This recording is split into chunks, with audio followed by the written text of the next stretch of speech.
Hello दोस्तों, कैसे हो? आपका स्वागत है त्रिपाण स्टडी सेंटर में। आज जो हम करने जा रहे हैं सोशल साइंस यानी सामाजिक विज्ञान, जो कि काफ़ी महत्वपूर्ण टॉपिक है। इस पे हम हर एक विषय पे जो है विस्तार पूर्वक चर्चा करेंगे और हर एक पहलू पे प्रकाश डालने की कोशिश करेंगे। चलिए देखते हैं हमारा आज टॉपिक क्या है। काल में अरब सभ्यता। तो मध्य काल में अरब सभ्यता की क्या विशेषता थी और ये किस प्रकार जो है अपना जीवन यापन करते हैं, तो ये सारी बातों पर जो है हम यहाँ प्रकाश डालेंगे और जानने की कोशिश करेंगे कि मध्य काल में अरब सभ्यता की क्या जो है सिस्टम थी और क्या उसका पोजीशन था। देखिए, बात अगर हम करें मध्य काल में अरब सभ्यता, तो कहते हैं मध्य काल में अरब में एक शानदार सभ्यता का उदय हुआ। ये बहुत शानदार थी और इसके उदय कारण वहाँ इस्लाम का जन्म होना था, क्योंकि साथ में इस्लाम का भी जन्म हुआ, क्योंकि अरब है और अरब साइड जो इस्लाम का ही एक घर माना जाता है। इसने न सिर्फ पश्चिमी एशिया बल्कि यूरोप, अफ्रीका, भारत समेत ऐसे दूसरे हिस्सों को भी काफ़ी प्रभावित किया। दरअसल इस्लाम का जन्म इस काल की इतनी महत्वपूर्ण घटना है कि मध्यकालीन विश्व की दास्तान से इस्लाम की कहानी अलग नहीं की जा सकती। आइए इसके बारे में और हम जानने की कोशिश करें कि इस्लाम का जो है जन्म किस प्रकार हुआ और इसका उदय होने का सबसे बड़ा कारण क्या था। इस्लाम की दास्तान अरब ने शुरू होनी चाहिए, क्योंकि यही उसका जन्म हुआ है। यानी इस्लाम का दास्तान जो है अरब से शुरू होना चाहिए, क्योंकि यही उसका जन्म हुआ। और अरब जो है रेगिस्तानों का एक प्रायद्वीप है। अरब जो है एक रेगिस्तानों का प्रायद्वीप है। इस्लाम के उदय से पहले ज़्यादातर अरब बद्दू जाति के होते थे। बद्दू जाति के उस समय इस्लाम जो होते थे वहाँ पर रहते थे। कहाँ? अरब देश में। अर्थात ये ऊँट पर घूमने वाले चरवाह हुआ करते थे। जनरली देखा जाए तो यानी ऊँट पे घूमने वाले लोग चरवाह हुआ करते थे इस्लाम के उदय से पहले। और वो कौन से जाति की से बिलोंग करते थे? बद्दू जाति से बिलोंग करते थे। उनकी आजीविका का मुख्य स्रोत जो होता था उस समय पशुपालन और नखलिस्तानों में उगने वाले खजूर। तो ये उनका प्रमुख जो है भोजन का स्रोत होते थे। पशुपालन और नखलिस्तानों में जो खजूर लगती थी वो उनका मुख्य भोजन था। कहते हैं शिल्प उत्पादन काफ़ी सीमित था और व्यापार भी उनकी बहुत धीमी होती थी। और शहरीकरण तो देखा जाए बहुत ही कम था। यानी शहरीकरण उस समय बिल्कुल न के बराबर ही हुआ करता था। 6वीं शताब्दी के उत्तरार्ध में लंबी दूरी का व्यापार करने वाले कारवाओं के दास्तानों में परिवर्तन के बाद अरब अर्थव्यवस्था में थोड़ी तेजी आई। यानी बाद में जब 6वीं शताब्दी के आसपास ये आए तो उन्होंने जो है कारवा के रूप में जो है यहाँ से वहाँ घूमने लगे, जिससे जो है वो व्यापार करने में हर क्षेत्र में सक्षम हुए। अरब के दो पड़ोसी साम्राज्य रोमन साम्राज्य और फारसी साम्राज्य के बीच जंग सदैव छिड़ी रहती थी। देखिए, अरब दो पड़ोसी राज्यों थे, उसमें रोमन साम्राज्य और फारसी साम्राज्य के बीच जंग हमेशा लगी रहती थी। और इन जंगों के कारण जो है अरब, अफ्रीका और एशिया बीच व्यापार के लिए आने जाने वाले कारवाओं को सुरक्षित रास्ता बन गया। इससे कुछ महत्वपूर्ण शहरों का विकास को भी काफ़ी बढ़ावा मिला उस समय और उन्होंने उसका फ़ायदा भी बखूबी उठाया। उनमें से सबसे महत्वपूर्ण शहर था मक्का।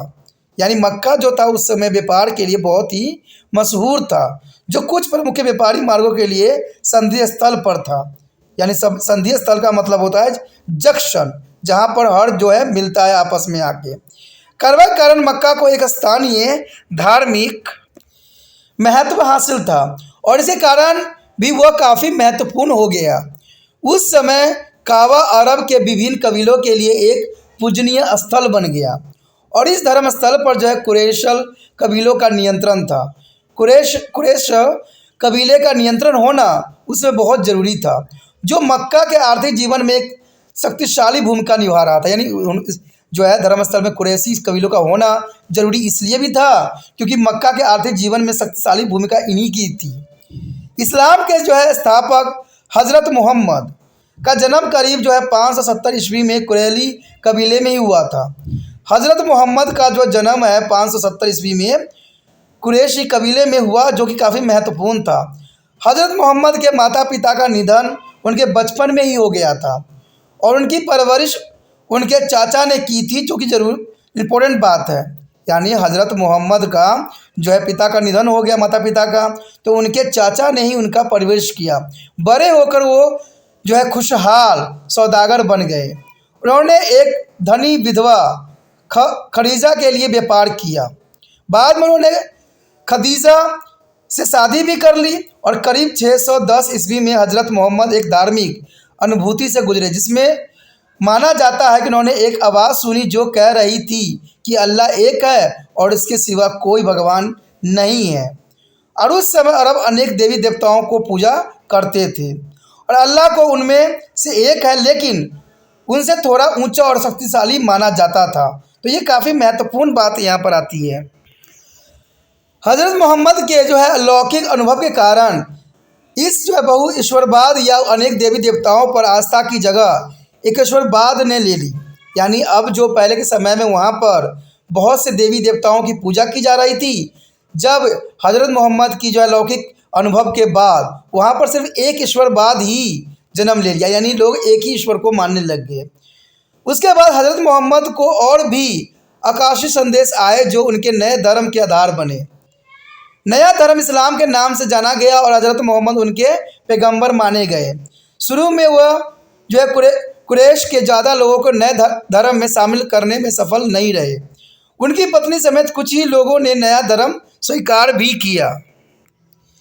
इसी बीच उत्तर में एक दूसरे शहर यशरीब के प्रतिनिधियों ने हज़रत मोहम्मद को अपने यहाँ आने और वहाँ के विवाद सुलझाने का न्योता भी दिया और 622 ईस्वी में हज़रत मोहम्मद अपने अनुयायियों के साथ यशरीब चले गए। इसे हिजरत कहते हैं। हिजरत के साल को इस्लामी कैलेंडर का पहला साल माना जाता है और हज़रत मोहम्मद ने इस शहर का नाम मदीना रखा और वो वहाँ के शासक बनने में भी सफल रहे। अब उन्होंने सचेत रूप से इस्लाम धर्म स्वीकार करने वालों को एक राजनीतिक और धार्मिक समुदायों में संगठित करना शुरू कर दिया। मक्का में इस्लाम को फैलाने के लिए वह और उनके अनुयायियों ने कुरैश के काफिलों पर हमला करना शुरू कर दिया और हज़रत मोहम्मद अंततः 630 ईस्वी में सफल रहे और कुरैश के परास्त कर मक्का में प्रवेश किया और कुरैश ने नया धर्म स्वीकार कर लिया और इसके बाद से काबा इस्लाम का प्रमुख धर्मस्थल बन गया। मक्का विजय के बाद समूचे अरब को विभिन्न कबीलों ने भी इस्लाम कबूल कर लिया गया। अब देखिए यहाँ पर हमारे समक्ष जो काफ़ी महत्वपूर्ण आया है अंक प्रणाली। कहते हैं अंक प्रणाली देखें तो हर क्षेत्र में अलग अलग डिफरेंट टाइप को दिख रहा होगा। यूरोपियन में इंग्लिश की तरह ही 0 1 2 3 4 5 6 7 8 9 दिख रहा होगा। अरबिक इंडिक्स में थोड़ा डिफरेंस आपको नज़र आ रहा होगा। जो अरबी इंडिक्स पढ़े होंगे उनको ये समझ में बखूबी आ सकता है। और ईस्टर्न अरबिक इंडिया से पेरिसन एंड उर्दू काफ़ी महत्वपूर्ण है। तो उर्दू के भी आप शब्द यहाँ पर देख सकते हो 1 2 से लेके 10 से लेके 9 तक यहाँ पर अंकित है। और आपका हिंदी है देवनागरी उसको भी आप भली भांति देख सकते हो इसके अंक प्रणाली की। कहते हैं तमिल को भी यहाँ पर दिखाया गया है। तो इसकी भी अंक प्रणाली है कुछ खास महत्वपूर्ण अंकों को यहाँ प्रदर्शित की गई है। तो ये बताती है कि हर क्षेत्र में अंक प्रणाली डिफरेंट प्रणाली को यहाँ पर प्रस्तुत की गई है। कहते हैं इस्लाम की शिक्षा सीधी सादी है। बात अगर हम इस्लाम की करें तो यहाँ पर देखा जाए तो इस्लाम की शिक्षा बहुत सीधी सादी है। इस्लाम शब्द का अर्थ है धर्म की अधीनता और पालन, अर्थात ईश्वर के समक्ष संपूर्ण समर्पण होता है। यानी इस्लाम शब्द का अर्थ ही हुआ कि धर्म की अधीनता और पालन, अर्थात ईश्वर के समक्ष संपूर्ण समर्पण। इसके अनुयायी मुस्लिम या मुसलमान कहलाए। इस्लाम के अनुयायी ईश्वर एक है, ये उनका मानना था। इस्लाम के अनुसार ईश्वर एक ही है। मुसलमान हज़रत मोहम्मद को आखिरी और महानतम पैगंबर मानते हैं। वो यहूदियों और ईसाइयों के पैगंबर को भी मान्यता देते हैं, जो कि काफ़ी महत्वपूर्ण है। मुसलमान मानते हैं कि क़यामत या महाप्रलय आएगा और नेक अथवा अच्छे लोगों को जन्नत में सशक्त जीवन मिलेगा, जबकि दुष्ट और पापी लोगों को जहन्नुम की आग में हमेशा के लिए झुलसना होगा। ये उनकी विचारधारा है। नेक जीवन बिताने के लिए कुरान की हिदायत पर अमल करना होगा, जो मुसलमानों को पवित्र ग्रंथ है। यानी देखा जाए तो कुरान मुसलमानों का एक पवित्र ग्रंथ है और कुरान के ही बनाए गए रूल रेगुलेशन में उनको चलना पड़ेगा। कुरान को उन्हें संदेशों का आकलन माना जाता है जो हज़रत मोहम्मद को ईश्वर से मिले थे और इस कदमों में सदाचार और दया करुणा का जीवन बिताना निश्चित समय पर नमाज और रोज़ा जैसे धार्मिक अनुष्ठान करना, हज यानी मक्का की तीर्थ यात्रा करना, कुरान का पाठ करना शामिल था। कहते हैं कुरान के अतिरिक्त मुसलमान को जो है सुन्नत और हज़रत मोहम्मद के वचनों और आदर्शों के हदीस या पैगंबर की शिक्षाओं पर अमल करना भी होगा, ये भी बात प्रावधान थी। इस्लाम में जो है अल्लाह को वचनों और आदर्शों और हदीस या पैगंबर की शिक्षाओं पर अमल करना होता है, ये काफ़ी महत्वपूर्ण बात है। इस्लाम में अल्लाह और इंसान के बीच कोई मध्यस्थता नहीं है, वह पुरोहित नहीं है, बस धार्मिक विद्वान या आलिम ही है जो धर्म और जो है धार्मिक कानून पर टिप्पणी कर सकते हैं। इस्लाम तमाम लोगों को जो है बराबर की शिक्षा देता है। उसूल को मामले में यहूदी और ईसाई धर्म के साथ इस्लाम की बड़ी समानता देखे जा सकते हैं। अब हमारे पास इसकी हल्की फुल्की समझ बन गई है कि हज़रत मोहम्मद ने इस्लाम धर्म की स्थापना कैसे की और उसकी प्रमुख विशेषता क्या क्या है। लेकिन अरब के दूर दराज इलाकों में शुरू हुआ यह सीधा साधा धर्म कैसे एक विश्वव्यापी परिवर्तन बन गया, ये काफ़ी महत्वपूर्ण बात है। अब हमारे समक्ष आता है इस्लाम का प्रसार। देखिए, हज़रत मोहम्मद के निधन के बाद उनके राजनीतिक उत्तराधिकारी के बारे में अरबों में कोई स्पष्ट समझ नहीं थी। वास्तव में इस नवजात धार्मिक समुदाय के बिगड़ने का खतरा पैदा हो भी गया था, लेकिन हज़रत मोहम्मद के कुछ निकटतम अनुयायियों ने उनके ससुर अबू बकर को उनका खलीफा या उत्तराधिकारी चुनकर उसे इस खतरे से उबार लिया। उसके बाद से एक लंबे काल तक खलीफा के तमाम मुसलमानों का सुरक्षा धार्मिक और राजनीतिक नेता माना जाता रहा। खलीफा बनने के तुरंत बाद अबू बकर ने उन तमाम अरब कबीलों के खिलाफ सैनिक अभियान शुरू कर दिया जिन्होंने हज़रत मोहम्मद के निधन के बाद उनके उत्तराधिकारी का प्राधिकार मानने से इनकार कर दिया था, और यह एक सैनिक अभियान बेहद सफल भी रहा और इससे उनके बाद की दिशा और अरब की सीमाओं के आगे भी बढ़ाया गया। आश्चर्य की बात यह है कि उन्हें इन सैनिक अभियानों में बेजतियों और फारसी जैसे शक्तिशाली साम्राज्य की ओर से बेहद कम प्रतिरोध का सामना भी करना पड़ा, जो कि जरूरी था। अबू बकर के निधन के बाद उमर खलीफा बने, यानी देखा जाए तो अबू बकर के निधन के बाद जो है उमर खलीफा बने। उमर ने पड़ोसियों के साम्राज्यों पर हमला करने का सिलसिला जारी रखा। अरब सेना को लगातार सफलता मिलती गई और जल्द ही अरबों ने पूरे सीरिया पर और एथियोप, दमिश्क और तथा यरूशलेम के प्रमुख शहरों पर कब्जा भी जमा लिया। उन्होंने फारस की सेना को परास्त कर दिया और 651 ईस्वी तक समूचे फारस पर जो अरबों का कब्जा हो चुका था। अरब बैजंतिया साम्राज्य को जो है मिस्र छीनने में भी कामयाब रहे। इसके बाद वह पश्चिम में उत्तरी अफ्रीका की ओर बढ़े। यहाँ से वे 711 ईस्वी में स्पेन में घुसे। उन्होंने लगभग समूचे स्पेन को जीत भी लिया था और इस तरह एक सदी से कम समय में इस्लाम ने प्राचीन जो है फारस को पूरी और पुराने रोमन जगत ज़्यादातर हिस्सा जीत लिया। इतिहासकारों ने अक्सर अरबों की इस जीत के पीछे के कारणों का आश्चर्य जताया है। कुछ मानते हैं कि यह जो मजहबी जोश और इस्लाम के प्रसार की धुन थी जिसमें अरबों को प्रेरित भी किया, लेकिन अब एक अधिकाधिक इतिहासकारों की दलील है कि जहां धर्म ने अरबों का जो एकात्मवाद रखने में भूमिका निभाई, वहीं जिस चीज़ ने उन्हें रेगिस्तान से निकाल कर बारे में यानी जो रेगिस्तानों से निकाल कर बारे जाने के लिए वास्तव में प्रेरित भी किया, वो वास्तव में समृद्ध क्षेत्र और मालय गनिमत यानी युद्धों में लूटी गई दौलत था। बैजंतिया और फारस जैसे इसके दुश्मनों की कमजोरी ने भी अरब को काफ़ी मदद की। उमर के बाद उस्मान खलीफा बने, लेकिन उस्मान मजबूत नेता नहीं थे। उनके अनेक विरोधियों भी थे। उनकी हत्या भी कर दी गई और पैगंबर के चचेरे भाई एवं दामाद अली और खलीफा बनाया गया, लेकिन जल्द ही अली की भी हत्या कर दी गई और उस्मान को समर्थक जो है प्रभुताशाली पक्ष बनकर उभरे। उसके बाद से मुसलमानों में दरार है और अली और जो है अनुयायियों ने एक अलग पंथ बना लिया, शिया कहलाए, और ये बना के जो है शिया कहलाए, बाकी मुसलमान सुन्नी कहलाए। यानी ये भी जो है दो भागों में विभक्त हो गया, एक शिया और एक सुन्नी।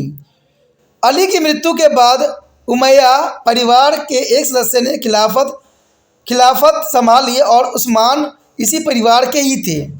उमैया वंश में 950 ईस्वी तक शासन करता रहा। कहते बैजेंतिया साम्राज्य की राजधानी पर अब जबरदस्त हमले में असफलता के बाद उनकी ताकत कमजोर पड़ गई। उमैया वंश के पतन के बाद अब्बासियों ने सत्ता संभाल ली, जहां उमैया ने अपनी ताकत सीरिया में केंद्रित भी कर ली।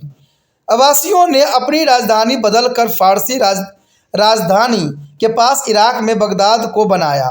फारसी क्षेत्र में राजधानी के स्थानांतरण के साथ ही अब्बासियों शासन में फारसी तत्वों को प्रमुखता मिली। इस शासन के दौरान शुरुआती इस्लाम के समानता और भाईचारे की असूली और समाप्ति हो गई। उसकी जगह निरंकुश राजशाही ने ले ली और अनेक भव्य दरबार में बड़ा ही तामझाम था। दरबार की यह शान शौकत और फायदे कानून फारस की परंपराओं के उधार लिए गए थे। अब्बासी शिक्षा और साहित्य के बड़े ही संरक्षक हुआ करते थे और कहते हैं 10वीं सदी में अब्बासी सत्ता कमज़ोर पड़ने लग गई थी और उसके बाद विकेंद्रीकरण का एक विस्तृत दौर रहा। मंगोलों ने 1258 में बगदाद को नष्ट कर दिया, यानी 12वीं शताब्दी में बगदाद को नष्ट कर दिया और अराजकता का यह दौर तब तक जारी रहा जब तक कि सल्जूक तुर्कों ने बगदाद पर कब्जा नहीं कर लिया। इसे मुस्लिम साम्राज्य पर अरब शासन समाप्त कर दिया और बाद की सदियों में इस्लामी जगत पर तुर्कों का दबदबा रहा, जो कि काफ़ी महत्वपूर्ण है। हमने इस्लामी साम्राज्य के विकास क्रम को रेखांकित किया कि कैसे यह कुछ एक लोगों की आस्था से विकसित हुए और किस प्रकार एक विशाल साम्राज्य की स्थापना तक पहुंच पाए। कैसे इस विकास ने लोगों को सामाजिक संस्कृति जीवन को काफ़ी प्रभावित किया, तो ये काफ़ी महत्वपूर्ण था। अब यहाँ पर हम बात करेंगे इस्लामी सभ्यता की संस्कृति और वैदिक उपलब्धियों की। इस्लामी सभ्यता ने किस प्रकार अपनी उपलब्धियाँ प्राप्त की। यह कहा जाता है कि हज़रत मोहम्मद के समय से लेकर करीब 1500 ईसा तक इस्लामी संस्कृति और समाज उल्लेखनीय रूप से संवेदनशील और गतिशील रहे और वो विभिन्न संस्कृतियों के संपर्क में आए और उनकी विशेषताओं को ग्रहण भी कर लिया। इस्लामी संस्कृति ने उनके आदर्श अपनाकर खुद को समृद्ध कर लिया और इस काल में इस्लामी संस्कृति दूसरे धर्मों के प्रति उल्लेखनीय रूप से सहिष्णुता थी। उसने अपने समाजी ढांचों में और यहाँ तक कि प्रशासन में भी यहूदियों और ईसाइयों को जगह दी। उन्होंने यहूदियों और ईसाई कवियों को भी संरक्षण दिया, जो कि काफ़ी महत्वपूर्ण था। धर्म के क्षेत्र में मुख्यतः 2 किस्म के लोग थे, उलेमा और सूफी। उस समय उलेमा और सूफी काफ़ी मशहूर थे। उलेमा विद्वान लोग थे और धर्म तथा धार्मिक कानून के तमाम पहलुओं पर सलाह दिया करते थे और वो आमतौर पर परंपरा का ही पालन किया करते थे। सूफी धार्मिक कानून के तमाम पहलुओं पर सलाह दिया करते थे, वे आमतौर पर परंपरा का पालन करते थे। सूफी धार्मिक रहस्यवादी थे जो मुख्यतः ध्यान और हाल पर जोर देते थे। सूफी आमतौर पर लोगों की ज़िंदगी को गहराई से छूने में सफल रहते थे। खासकर अब्बासी शासनकाल में इस्लामी विद्या की विभिन्न शाखाओं में उत्कृष्ट पर पहुंच गई थी। दर्शन उसमें से एक था। इस्लामी दर्शन पुराने यूनानी दर्शन के अध्ययन पर आधारित था।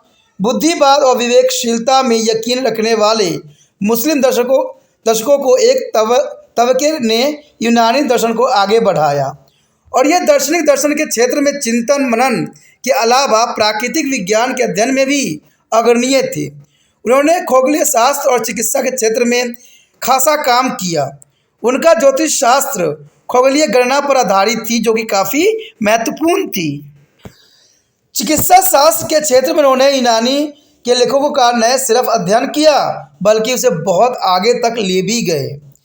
पश्चिम में देखा जाए तब सीना के नाम से मशहूर एवं सीना के तपेदिक और संक्रामक प्रकृति की खोज भी हुई। उन्होंने स्नान तंत्र की अनेकों बीमारियों का जिक्र भी किया। कहते हैं बहुत से उस समय बीमारी भी फैल रही थी। पश्चिम में राजेश के नाम से मशहूर अल राजी मध्यकालीन विश्व के महानतम नैदानिक चिकित्सक यानी क्लिनिकल फिजिशियन थे। उन्होंने खासरा और चेचक के फ़र्क खोजा और दूसरे इस्लामी चिकित्सक ने अमाशय के कैंसर का भी निदान किया। जहर की काट खोजी गई और आँख की बीमारियों के इलाज में उल्लेखनीय उस समय योगदान किया गया। मुस्लिम समाज की एक रोचक व्यवस्था यह थी कि अस्पताल की स्थापना और संगठन में वे दूसरे तमाम मध्यकालीन संस्कृति से आगे चले गए और फारस, सीरिया और मिस्र के महत्वपूर्ण शहरों में आधुनिक पद्धति पर संगठित कम से कम 34 अस्पताल थे, जो कि काफ़ी महत्वपूर्ण था। उन्होंने प्रकाश विज्ञान, रसायन शास्त्र और गणित में भी बहुत उपलब्धियां हासिल की।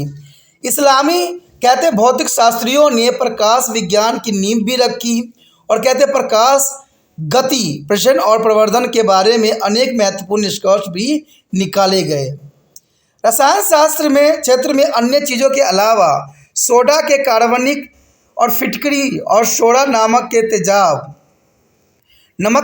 और नाइट्रिक अम्ल और सिल्वर नाइट्रेट जैसे अनेक यौगिकों को और रासायनिक खोज के लिए हम उनके आभारी हैं। यानी देखा जाए तो उसमें रसायन शास्त्र में बहुत सी चीज़ों की खोज हुई। कहते हैं जैसे सोडा के कार्बोनेट, फिटकरी, सोडा, नमक के तेजाब, नाइट्रिक अम्ल और सिल्वर नाइट्रेट जैसे अनेक यौगिकों की उस समय खोज हुई। गणित के क्षेत्र में इस्लामी विद्वानों की महानतम और उपलब्धियाँ यूनानी के रेखा गणित और भारतीय की अंक प्रणाली का एक जगह करना काफ़ी महत्वपूर्ण था। वास्तव में भारतीय अंक प्रणाली का इस्तेमाल इतने व्यापक रूप से फैला कि पश्चिम ने उन्हें अरब अंक का नाम दे दिया, तो ये भी काफ़ी महत्वपूर्ण थी। और इस तरह उस समय मौजूदा विद्या का संश्लेषण कर अरबों ने अंक गणित, रेखा गणित और त्रिकोणमिति क्षेत्र में महान प्रगति हासिल की, जो कि काफ़ी महत्वपूर्ण था उस समय के दौरान। देखा जाए तो अरब सभ्यता अपने साहित्य, खासकर कविता के लिए भी काफ़ी मशहूर हो गए। उमर ख़याम की रुबाइयाँ और इसकी एक मिसाल है जिसे आज भी याद किया जाता है। अन्य क्षेत्रों की तरह इस्लामी कला भी बेज़ंतिया, ईरानी इत्यादि विभिन्न शैलियों का सुंदर और शानदार संश्लेषण था। इस्लामी काल में वास्तुशास्त्र सबसे महत्वपूर्ण थी और इस्लामी वास्तुशास्त्र के उदाहरणों में मस्जिद, महल, स्कूल और पुस्तकालय, अस्पताल इत्यादि सम्मिलित थी, जो कि काफ़ी महत्वपूर्ण थी। ये सारे इस्लामी वास्तुशास्त्र के महत्वपूर्ण उदाहरण हैं। और इसके मुख्य विशेषताओं में गुंबद देखा जाए, मीनार, मेहराब इत्यादि शामिल थे, जो कि और भी महत्वपूर्ण थे। संक्षेप में कहा जा सकता है कि ऐसे समय जब पश्चिम बहुत पिछड़ा हुआ था, इस्लामी सभ्यता वैदिक और कलात्मक स्तर पर अपनी बुलंदियों पर थी। एक विशाल साम्राज्य की स्थापना ने अरबों को विविध संस्कृतियों के संपर्क में लाया और इसने अरब, फारसी, तुर्क और भारतीय और अफ्रीकी जैसे विविध समुदायों को एक साथ लाने और विविध तत्वों वाले एक शानदार समाज का निर्माण में मदद की और इसे अपने पीछे मौलिक खोज और उपलब्धियों को एक शानदार विरासत छोड़ दी। तो कहते हैं ये काफ़ी महत्वपूर्ण था अरबों की विकास के लिए, इस्लामी धर्म सभ्यता का विकास के लिए, जो कि काफ़ी महत्वपूर्णता है यहाँ पर। तो इसी के साथ हमारा ये टॉपिक ख़त्म हो जाता है, जो कि काफ़ी महत्वपूर्ण थी, समझ के लिए भी बहुत ज़रूरी थी। ठीक है, इसमें हर एक पहलू पे हमने इस्लामी धर्म के बारे में बात किया, चर्चा किया, जो कि काफ़ी महत्वपूर्ण था। ठीक है, अगर आपको ये टॉपिक समझ में आया, अच्छा लगा, ठीक है, अगर आप तिरपान स्टडी सेंटर का हेल्प करना चाहते हो तो जितना हो सके इस वीडियो को शेयर करना है। और शेयर करने के लिए कुछ नहीं करना है, यूट्यूब से लिंक को कॉपी करना है और व्हाट्सएप स्टेटस पे लगा देना है। दोस्तों अगर आप इसको और आगे बढ़ाना चाहते हो, ठीक है, तो ये आप अपना कर सकते हो, क्योंकि ये आपका अधिकार है। कहते हैं जहाँ से हम ज्ञान प्राप्त करते हैं उसके लिए कुछ न कुछ करने की आवश्यकता होती ही होती है। और पहली बार वीडियो देख रहे थे, चैनल को अवश्य सब्सक्राइब कर लीजिए, क्योंकि जब तक चैनल को सब्सक्राइब नहीं कीजिएगा आने वाला वीडियो का नोटिफिकेशन भी आपको प्राप्त नहीं हो पाएगा। इसलिए आपको पता ही है कि तिरपान सेंटर 8th क्लास से लेके MA तक के बच्चों के लिए अग्रसर है। तो आपको हर वीडियो इसके प्लेलिस्ट में मिल जाएगा, जहां पर आपके चैप्टर वाइज देख सकते हो, syllabus wise, topic wise, class wise, हर तरह का प्रावधान वहां पर मौजूद है। तो आप इसका फ़ायदा उठा सकते हो। अगर आपको कुछ कहना है, कुछ कमेंट करना चाहते हो, कुछ बताना चाहते हो, कुछ बदलाव चाहते हो, तो इसके लिए भी प्रावधान है, आप कमेंट कर सकते हो।